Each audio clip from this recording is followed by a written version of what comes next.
લેવાવાનું કહેતા હતા, પણ અમે પોલીસ સ્ટેશને પછી જાતે પહોંચી ગયા હતા. ત્યાંથી પછી અમને પોલીસની ગાડીમાં લઈને અહીંયા લાવ્યા હતા અને જબરજસ્તી કામ કરવા મૂકી દીધા હતા. શું કામ? જે નથી હાજર થયા એ લોકોના વોરંટ પણ કાઢવામાં આવ્યા છે અને ધમકી પણ આપવામાં આવે છે કે તમારી પર શિક્ષાત્મક કાર્યવાહી કરવામાં આવે. વૈષ્ણવજન તો તેને કહીએ જે પીડ પરાઈ જાનાને રે. નવજીવન ન્યૂઝમાં તમારું સ્વાગત છે. ગુજરાત સહિત 12 રાજ્યોમાં મતદાર યાદી સુધારણા કાર્યક્રમની જાહેરાત દેશના મુખ્ય ચૂંટણી કમિશનરે કરી છે અને આ કામગીરી ફેબ્રુઆરી માસ સુધી ચાલવાની છે.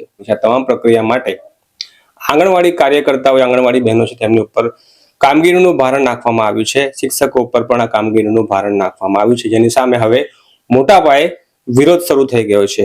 અને આ કામગીરીથી જે મહિલા આંગણવાડી બહેનો ઇનકાર કરે છે, તેમના ઘરે પોલીસ મોકલવામાં આવે છે, તે વાત પણ સામે આવી છે.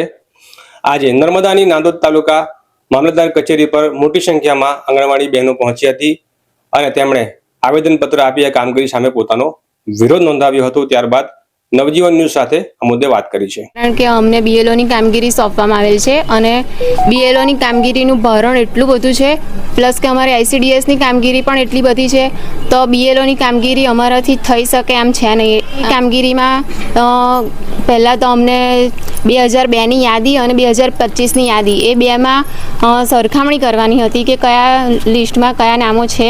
એ કામગીરી અમે કરીને આપી. ત્યાર પછી દરેક એક વોટર્સનું ઓનલાઈન કામગીરી કરવાની છે, જે અમને લોકોને ફાવતી નથી. અને અમારી સાથે એટલી બધી બહેનો છે જેને મોબાઈલ સુદ્ધા ફાવતા નથી, તો પછી ઇંગ્લિશમાં એ બધું કરવાનું આવે. ઓનલાઈન કામગીરી કઈ રીતે કરી શકે? એ વસ્તુ શક્ય જ નથી અને પોસિબલ જ નથી. અમને આ કામગીરી તો ફરજિયાત રાષ્ટ્રીય કાર્યક્રમ છે એવું કહીને દબાણ આપવામાં આવે છે કે આ કામગીરી તો તમારે કરવી જ પડશે. તમે કંઈ બી કરો પણ આ કામગીરી તો કરવી જ પડશે.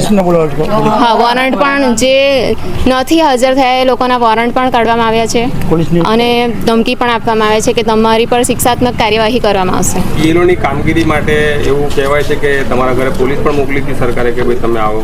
હા, પોલીસ પણ મોકલી હતી. એ લોકોના ફોન આવ્યા હતા કે તમારા વોરંટ કાઢ્યા છે અને તમે હાજર થઈ જાઓ. તો એ લોકો લેવાવાનું કહેતા હતા, પણ અમે પોલીસ સ્ટેશને પછી જાતે પહોંચી ગયા હતા.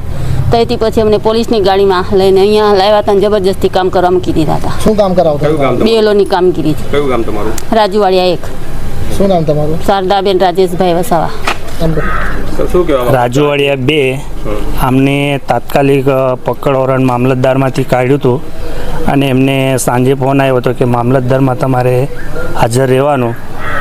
અને પછી એ લોકો અમે અમારા રીતે પોલીસ સ્ટેશન ગયા હતા. પછી ત્યાંથી અમને પોલીસની ગાડીમાં અહીં સુધી બિહાર લાવ્યા હતા,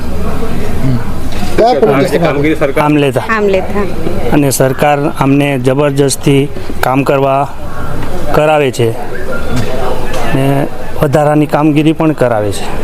જે જવાબદારી છે સહસંગઠન મંત્રીની જવાબદારી છે. નાનોદ જિલ્લામાં અત્યારે જે આંગણવાડીની જે બહેનો છે જેને બીએલઓની કામગીરી આપવામાં આવેલી છે, જે બહેનો ભણેલી બી નથી, જેમની પાસે અત્યારે મોબાઈલ બી નથી અને આ બધી કામગીરી થોપી બેહાડવામાં આવે છે. આ કામ એજ્યુકેટેડ લોકોનું કામ છે. ચૂંટણી કમિશનરે જે આ લોકોને કામ આપ્યું છે, આખા ગુજરાતમાં એનો વિરોધ થઈ રહ્યો છે.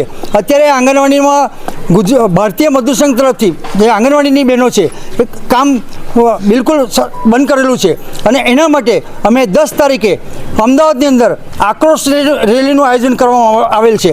એટલે અમે મીડિયાના માધ્યમથી સરકારને એ કહેવા માગીએ છીએ કે જે બહેનો 10,000 પગારમાં કામ કરે છે અને દુનિયાભરનું કામ આપે છે, એ પરિવારનું તો જુઓ જરા.